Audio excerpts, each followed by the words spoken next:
I pre-recorded something while I was in London a few days ago. After a hefty, beautiful lunch, I just realized something out of the interactions that I had in that restaurant. For the context, I explicitly created the title Human Thesaurus Podcast to convey the layers of our personalities, which are strongly connected to our humanity and help us describe others. It's always been the main focus of my podcast. And then I spun it off to this epitome anatomy to envelop the word with deeper context. Now, I am schooled again by my own concept because apparently there is another layer to the epitome of words. An individual's unique diction or word choice and syntax or the sentence structure establish a recognizable pattern, or say a unique verbal fingerprint, if you may. This linguistic pattern, in turn, determines how others build their understanding of who we are. How cool is this?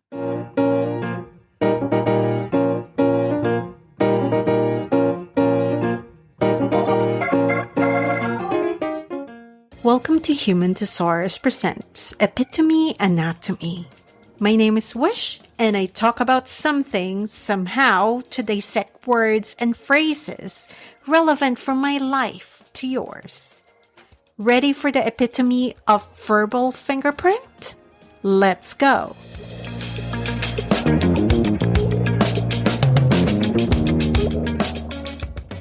Our term is verbal fingerprint or verbal tics, or the more scientific term, linguistic fingerprint. It is a concept put forward by some scholars that each human being uses language differently, and that this difference between people involves a collection of markers which stamps a speaker or a writer as unique, similar to a fingerprint. Under this view, it is assumed that every individual uses languages differently, and this difference can be observed as a fingerprint, according to Dr. John Olson, who was the world's first full-time forensic linguist and practiced as a forensic linguist for 25 years, instructing prosecutors, solicitors, and police forces across the United Kingdom. R.I.P. Dr. Olson, I just discovered you and I am grateful. This is an impromptu podcast because I'm just literally recording on my phone. So I hope this will sound good with, of course, digitizing and modulating and all of that during the post-production process. But I would like to talk about language. Language of every single individual. I think this is very important for me to cover because we're always talking about human thesaurus, the words that describes us as individuals.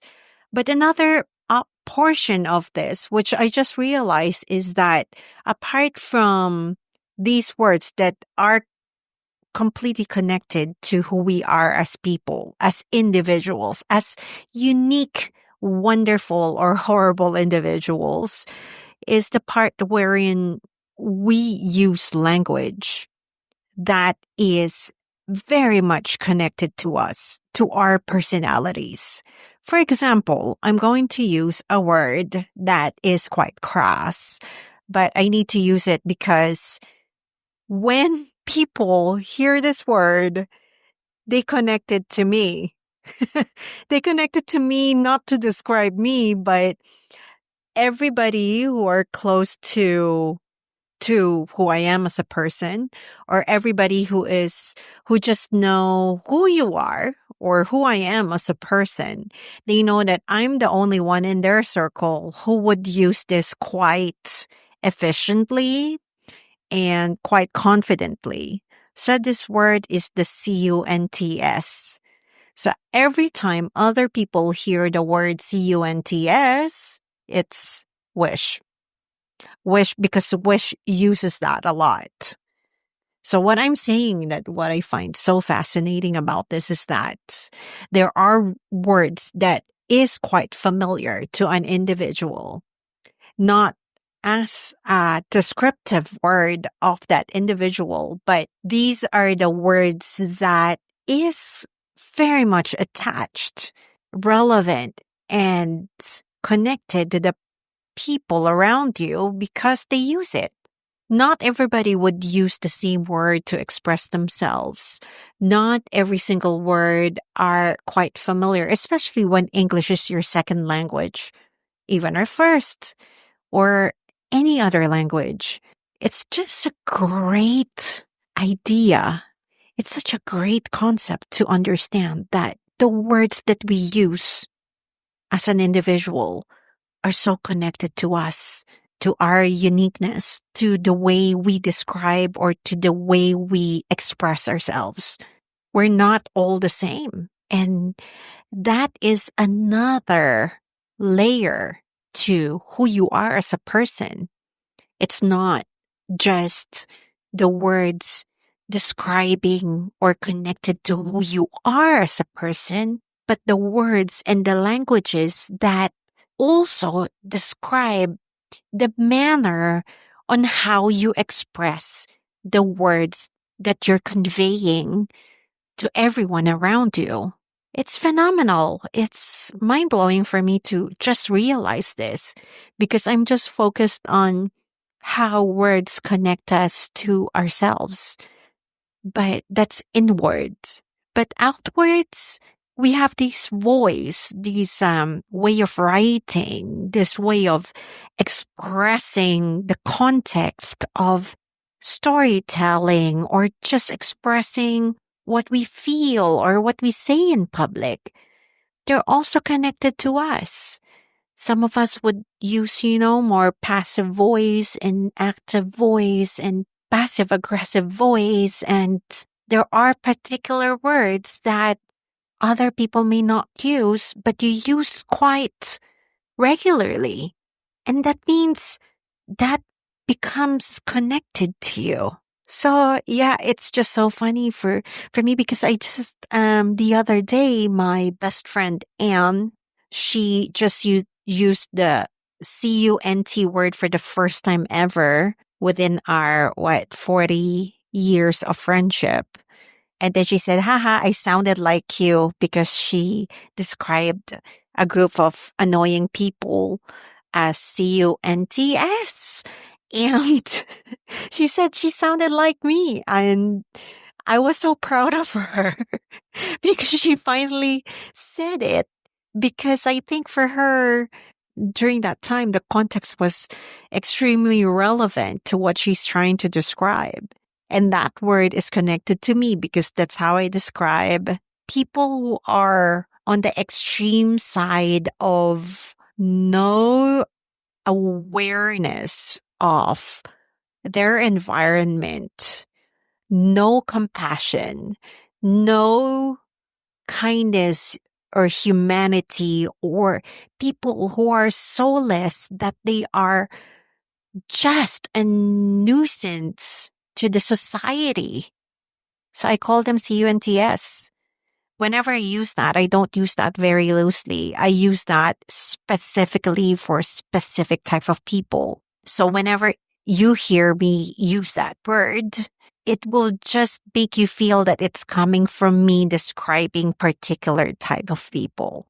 People recognize that that word is connected to my language, my individual language. It also gives this unwritten understanding that I use it powerfully to succinctly, to specifically describe some people in this world. And I'm brave enough to say that.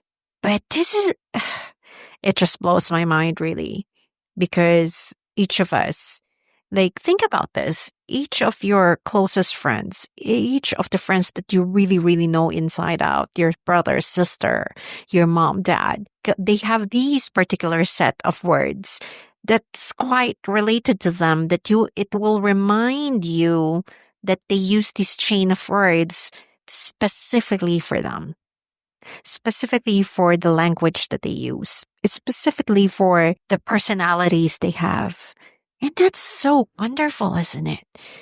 The language is now just became more complex to me, knowing that the connection to an individual's personality and point of view, and really as an indelible mark on their personality, is quite present. It's a fact. Wow. So I'm happy to share this with you, and I hope this audio sounds okay when JC edits it. Okay. Now that you're aware of this verbal fingerprints, have you noticed some distinct words you use, plus the closest people around you?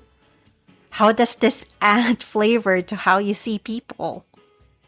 Again, we go back to words, and please share your oddest word that you always use that you think that nobody else does around you. It will be interesting to know about that. Until next time, ciao!